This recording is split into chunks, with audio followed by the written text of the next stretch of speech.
দেখুন তো আমাদের বুড়িটাকে এই সাজে কেমন লাগছে। একদম বসন্তের রানী বানিয়ে দিলাম। বসন্ত তো এসেই গেছে, পহেলা ফাল্গুন আসতেও তো বেশি দিন বাকি নাই। অনেক অনেক আপুরা আছেন, ভাইয়ারা আছেন যারা তার পরীকে সুন্দরভাবে বসন্তের রানী ফাল্গুনের সাজে দেখতে চান। তাদের জন্যই আমার এই ভিডিওটা। যারা যারা এই শাড়িটা অর্ডার করতে চান আমাদের পেজ থেকে অর্ডার করতে পারেন। আমাদের পেজ হচ্ছে লিবাস ফ্যাশন মার্ট। ও আরেকটা কথা আমি তো বলতে ভুলেই গিয়েছি। অনেকে আমায় জিজ্ঞেস করেন আরোহীর কি হই আমি বলতে গেলে আরোহীর আরেকটা মা। ওর শখ আহ্লাদগুলো আমার পূরণ করতে ভালো লাগে। এই যে দেখুন, সে বায়না ধরেছে বসন্তের রানী সাজবে, ফাল্গুনে এই শাড়িটা পরবে। তার জন্য বানিয়ে ফেললাম, একটু আগেই বানিয়ে ফেললাম যাতে আপনারাও আপনার পরীকে এইভাবে বসন্তের রানী সাজিয়ে ফেলতে পারুন। আমার এই ভিডিওটা দেখে অনেকে উপকৃত হতে পারেন। যারা সেলাই কাজ পারেন তারা এই ভিডিওটা দেখলে একটা শাড়ি বানিয়ে ফেলতে পারবেন।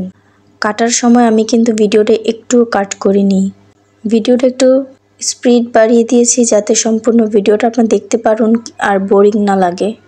আমি প্রথমে শাড়িটা কেটে নিয়েছি মাপ অনুযায়ী, তারপর আমি সব কিছুই এক এক করে কেটে নিচ্ছি। অনেকে ভাবেন যে আমরা ছোট শাড়ি দিয়ে মনে হয় রেডি শাড়িটা তৈরি করি। সত্যি বলতে কি, ছোট শাড়িতে এমনিতেই পরা যায় না, রেডি শাড়ি কিভাবে বানাবো। আমরা একটা বড় শাড়ি কেটে একটা শাড়ি আমরা এটা বানাতে পারি। এই শাড়িগুলো তো বয়স অনুযায়ী বানানো হয়, কেউ লম্বা হয়, কেউ খাটো হয়, কেউ বডি সাইজ ভালো, আবার কেউ শুকনোও হয়। কিন্তু যেমনই হোক না কেন একটা শাড়ি দিয়ে একটা শাড়ি তৈরি করতে পারি। শাড়িটা আগে কেটে নিই, তারপর এখান থেকে ব্লাউজের পিস কাটা হয়। ব্লাউজটা সেলাই করতে যা যা লাগে সব কিছুই এই শাড়িটা থেকে কাটতে হয়। এই শাড়ির নিচের পায়েরগুলো কেটে নিলে তো আর এই শাড়ির যতটুক থাকে ওটা দিয়ে আমরা কোনো কাজই লাগাতে পারি না।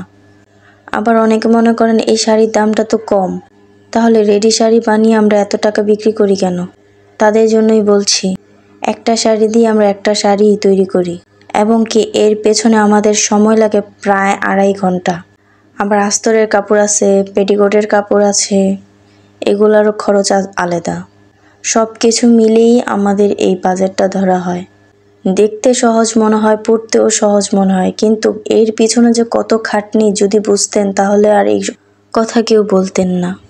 আর আলহামদুলিল্লাহ এই পর্যন্ত আমরা যতগুলো রেডি শাড়ি সাপ্লাই দিয়েছি একটাও ব্যাড রিভিউ আসেনি। আল্লাহর কাছে লাখ লাখ শুকরিয়া আমাদের এত নিয়ামত দেওয়ার জন্য। আমাকে অনেকেই জিজ্ঞেস করেন আমি এসব কাজ কোথা থেকে শিখেছি, কিভাবে শিখেছি, কার কাছেই শিখেছি। সত্যি বলতে এসব কাজের প্রতি আমার ছোটবেলা থেকেই আগ্রহ ছিল, আর আগ্রহ থাকবেই না কেন। আমার ঘরে যে আমার টিচার আছেন, একজন হচ্ছে আমার মা, আরেকজন হচ্ছেন আমার বড় বোন আরোহীর আম্মু। ওদের দুইজনের হাত ধরেই আমার হাতে খড়ি হয়েছে। ওদের কাছ থেকেই আমি কাজ করার আগ্রহটা পাই। আমি ওদের কাছ থেকে অনেক অনেক কিছু শিখেছি। আল্লাহর কাছে আবারও লাখ লাখ শুকরিয়া এমন একটা মা আর একটা মায়ের মতো বোন দেওয়ার জন্য। ওদের কাছ থেকেই আমি এইসব কাজ শিখেছি। কথা বলতে বলতে অনেকটা কাজ এগিয়ে ফেললাম। ব্লাউজটা সেলাই করে ফেললাম, আস্তে আস্তে শাড়িটাও সেলাই করে ফেললাম। একটু ম্যাজিকও করতেছিলাম যাতে আমার ভিডিওটা তাড়াতাড়ি হয়, আপনারা খুব সহজে বুঝে ফেলতে পারুন। আমি স্টেপ বাই স্টেপ কি করতেছি সব কিছুই বুঝতে পারুন। অনেকে তো লং ভিডিও দেখতে চায় না, তার জন্যই ম্যাজিক করে করে আপনাদের দেখাচ্ছিলাম। এখন আমি শাড়িটা সেলাই করে নিচ্ছিলাম। শাড়ির আঁচলটার ফিনিশিং যদি সুন্দর হয় শাড়িটা দেখতেও কিন্তু অনেক ভালো হয়। এবার আমি শাড়িটা পেটিকোটের সাথে জয়েন করে নিব। জয়েন করার পরে দেখুন আমার শাড়িটা কেমন লাগছে। এখন দেখুন তো আমার পরীটাকে কেমন লাগছে, বসন্তের রানী লাগছে কিনা। আমার বসন্তের রানী দেখুন কিভাবে নাচছে। সবাই কিন্তু মাশাআল্লাহ বলতে ভুলে যাবেন না। আর আপনার পরীর জন্য যদি এই শাড়িটা অর্ডার করতে চান তাহলে আমাদের পেজে গিয়ে অর্ডার করতে হবে। আমাদের পেজ হচ্ছে লিবাস ফ্যাশন মার্ট। আমি পেজটার লিংক উপরে দিয়ে দিব।